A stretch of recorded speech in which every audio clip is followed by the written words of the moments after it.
اس میں طویل ترین ماشاءاللہ علامہ صاحب کا مضمون ادیبہ صاحبہ نے ہمیں بتایا بہت ہی خوبصورت انداز میں ماشاءاللہ. اب میں اپنی ایک اور ٹیم ممبر عفت صاحبہ کو دعوت دوں گی کہ وہ آئیں اور قرآن پہلی مریم اور دوسری مریم کے بارے میں جانتا ہے، اس کے بارے میں ہمیں لیکچر دیں گی. یہ بھی ہماری ایک مشہور ماشاءاللہ قابل ترین ٹیم ممبر ہے. آئیے.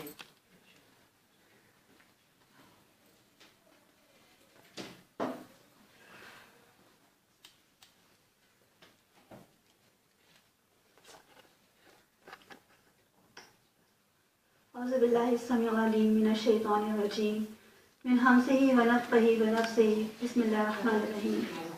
میرے انتہائی واجب الاحترام اساتذہ کرام اور ہم مشن ساتھیوں، السلام علیکم ورحمۃ اللہ وبرکاتہ.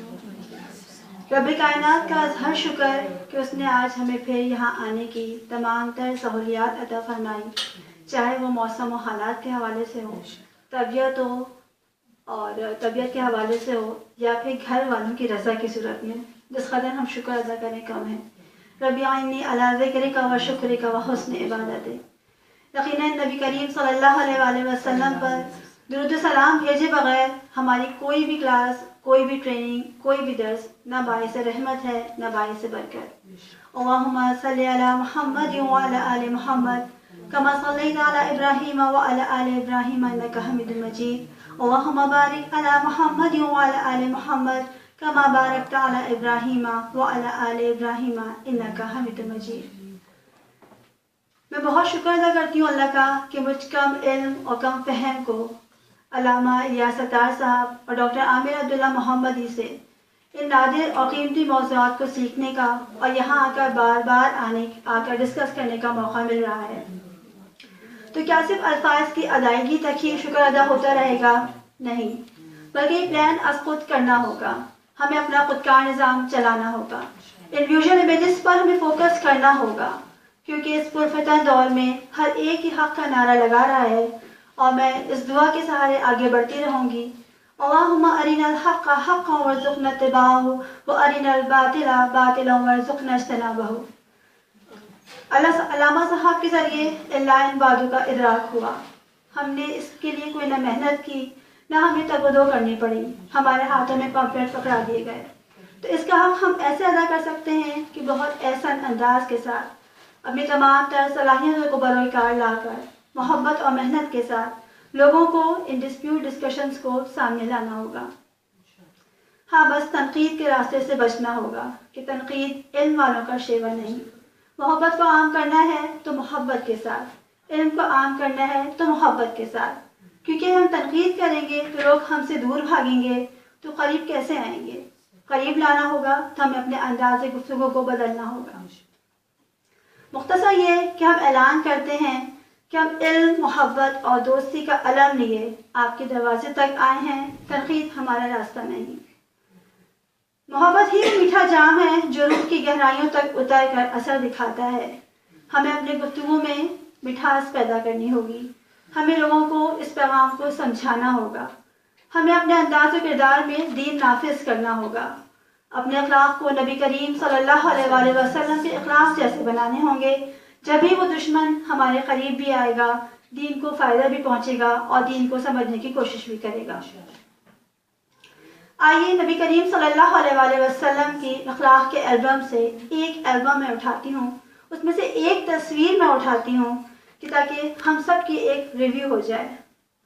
نبی کریم صلی اللہ علیہ وآلہ وسلم کی خدمت میں حضرت ثمامہ کو جب قید کر کے لایا گیا تو وہ غیظ و غضب سے بھرے ہوئے تھے.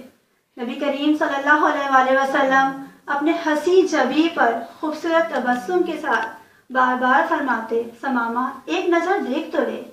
ثمامہ کا غیظ و غضب، عداوت و دشمنی حد سے بڑھ جاتی. وہ ان کی یہ حالت تھی کہ وہ نبی کریم صلی اللہ علیہ وسلم کو دیکھنے تو کیا، انتہائی غصے میں آ جاتے. صحابہ کرام یہ منظر دیکھ رہے تھے. ان کو وہ حکم کا انتظار تھے، کوئی حکم آ جائے اللہ رب العالمین کی طرف سے اور ہم بازی لے کے چلے جائیں. ہاں مدنی صلی اللہ علیہ وآلہ وسلم نے حکم دیا، بڑا آدمی ہے، عزت کے ساتھ لے جا کر اس کو مدینے سے رخصت کر دو. رہا کر دیا گیا. پلٹتے ہوئے اس کے دل میں خیال آیا، بڑے حکمران بھی دیکھے، محکوم بھی دیکھے، جنرل بھی دیکھے، لیکن اتنا حوصلے والا کبھی نہ دیکھا.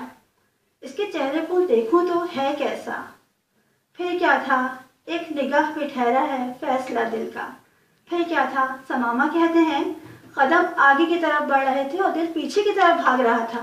نبی کریم صلی اللہ علیہ وآلہ وسلم کے قدموں میں آ گئے اور کہا مجھ کو اپنا بنا کر چھوڑ دیا، کیا اسیری ہے اور کیا رہائی۔ چھوڑا تب تھا جب چہرہ مبارک نہیں دیکھا تھا، اب دیکھ لیا زندگی بھر کے لیے آپ کا غلام بن گیا ہوں۔ سبحان اللہ۔ تیری صورت تیری سیرت زمانے سے نرالی ہے، تیری ہر ادا پیارے دلیل بے مثالی ہے۔ پھر وہ حضرت ثمامہ رضی اللہ تعالیٰ عنہ کہلاتے ہیں۔ کیا میرے اور آپ کے لیے ان حسین نمونوں سے بھری داستانوں میں کچھ بھی نہیں؟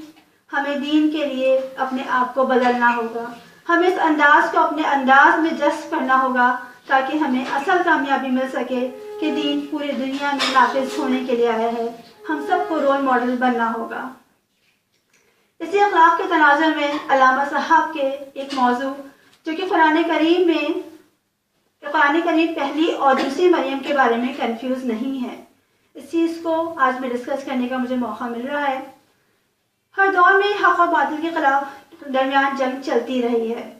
حق والوں نے ڈٹ کر ہمیشہ مقابلہ کیا، باطل نے اپنے طرح طرح سے تیر چلا کر ہمیں کھوکھلا کرنے کی کوشش کرتا رہا۔ یقیناً جب تک علامہ الیاس ستار صاحب اور تمام علماء کرام ہمارے لیے باعث رحمت ہیں کہ ان کے ذریعے ہم تک حق بات پہنچ رہی ہے، صرف ہمیں آگے بڑھانے کی ضرورت ہے۔ رہی صحیح کثر ان نام نہاد دانشوروں نے میڈیا پر آ کر اور ان ٹاک شوز کے ذریعے ہم سب کو چرب زبان اور بد تہذیب بنا دیا۔ ہاں، بس وہ لوگ بچے رہے جو قرآن کو اپنا اوڑھنا بچھونا بناتے ہیں، جو قرآن کے اندر اپنے آپ کو جذب کرنا جانتے ہیں، وہ یقیناً اس راہ سے بچے رہے۔ علامہ صاحب نے اس موضوع کو، اس ٹاپک کو ہم سب کے سامنے یوں لایا کہ ایک اینکر لوئل نے قرآ ویب سائٹ پر ایک سوال کیا، میں نے کبھی شک نہیں کیا ان حقائق کے بارے میں جو مشکوک تھے۔ محمد نے یہودی عالموں سے بائبل کی کہانیاں سن کر اسے قرآن میں نقل کر لیا، حتیٰ کہ قرآن بائبل کی غلط یا کی گئی یا بے بنیاد کہانیوں پر مشتمل ایک مجموعہ ہے۔ ایسی الجھن ایک ایسی مریم جس کا ذکر عہد نامہ قدیم میں ہے کا تعلق کنواری مریم جس کا ذکر عہد نامہ جدید میں ہے کے ساتھ جوڑا جا رہا ہے۔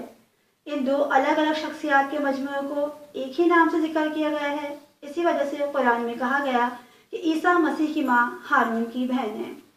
اس ایک سوال میں اس شخص نے رسول اللہ صلی اللہ علیہ وآلہ وسلم کے خلاف، قرآن کے خلاف، اللہ کے خلاف اور ہمارے تمام انبیاء کرام کے خلاف ایک ساتھ ہی ان کی شان میں گستاخی کی۔ یقیناً یہ ہم سب کے لیے دھچکا تھا، لیکن ہماری نظر میں اسے گزرتا تو ہم کو ہلتے تھا۔ علامہ صاحب کے ذریعے اس کا جواب بھی ہمارے سامنے آیا ہے۔ انہوں نے اس بات کو سمجھانے کی کوشش کی ہے کہ اس میں جو ہارون کی بہن کہا گیا مریم کو، یقیناً ایک حدیث کے ذریعے بات سمجھنے میں آسانی ہو جائے گی۔ مغیرہ بن شعبہ جب نجران گئے تو وہاں کے عیسائیوں نے ان سے پوچھا کہ قرآن میں مریم علیہ السلام کو ہارون کی بہن کہا گیا، حالانکہ ہارون مریم علیہ السلام سے سینکڑوں سال پہلے گزرے ہیں۔ وہ کوئی جواب نہ دے سکے۔ جب واپس آئے تو بارگاہ رسالت میں اس واقعے کو بیان کیا۔ رسول اللہ صلی اللہ علیہ وآلہ وسلم نے فرمایا، بنی اسرائیل کا دستور تھا کہ وہ اپنے بچوں کے نام انبیاء علیہ السلام اور پہلے بزرگوں کے نام پر رکھا کرتے تھے، جس طرح آج کے دور میں بھی انبیاء کرام اور صحابہ کرام اور تمام بزرگوں کے نام پہ رکھنے کو فوقیت دی جاتی ہے۔ اس دور میں بھی ایسے ہی بنی اسرائیل کے لوگ بہت شریف، بہت نیک گزرے تھے، تو انہوں نے ہارون کی بہن یوں کہا کہ ان سے نسبت جوڑنے کے لیے۔ اللہ تعالیٰ نے اس قرآن کی جو آیت ہے سورہ بنی مریم کی آیت نمبر 27، اس میں اللہ تعالیٰ کا فرمان نہیں ہے کہ وہ ہارون کی مریم کہہ رہے ہوں، ہارون کی بہن کہہ رہے ہوں، بلکہ وہ اس قوم کے لوگوں نے سمجھانے کی کوشش کی ہے کہ ہارون کی بہن ہے۔ جس طرح ایک مصنف اپنی کوئی بات لکھتے ہیں، ایسے ہی علامہ صاحب کا پمفلٹ ہے، اس میں علامہ صاحب نے سوال کوٹ کیا، وہ کوٹ کی ہوئی بات ہے، علامہ صاحب نے سوال نہیں کیا، انہوں نے اینکر لوئل کے سوال کوٹ کیا ہے۔ ایسے قرآن میں اس قوم کے لوگوں کی بات کوٹ کی گئی ہے، علامہ صاحب کی بات نہیں ہے، وہ اللہ کی بات نہیں ہے، بلکہ قوم کے لوگوں کی بات ہے۔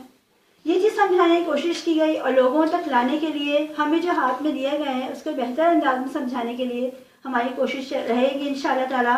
اور جو لوگ جس طرح کہا جاتا ہے کہ تورات حضرت موسیٰ علیہ السلام پہ نازل کی گئی، زبور حضرت داؤد علیہ السلام پہ، انجیل حضرت عیسیٰ علیہ السلام پر، اور قرآن مجید حضرت محمد صلی اللہ علیہ وآلہ وسلم پر. یہ نبوت کا سلسلہ ان پر ختم ہو گیا.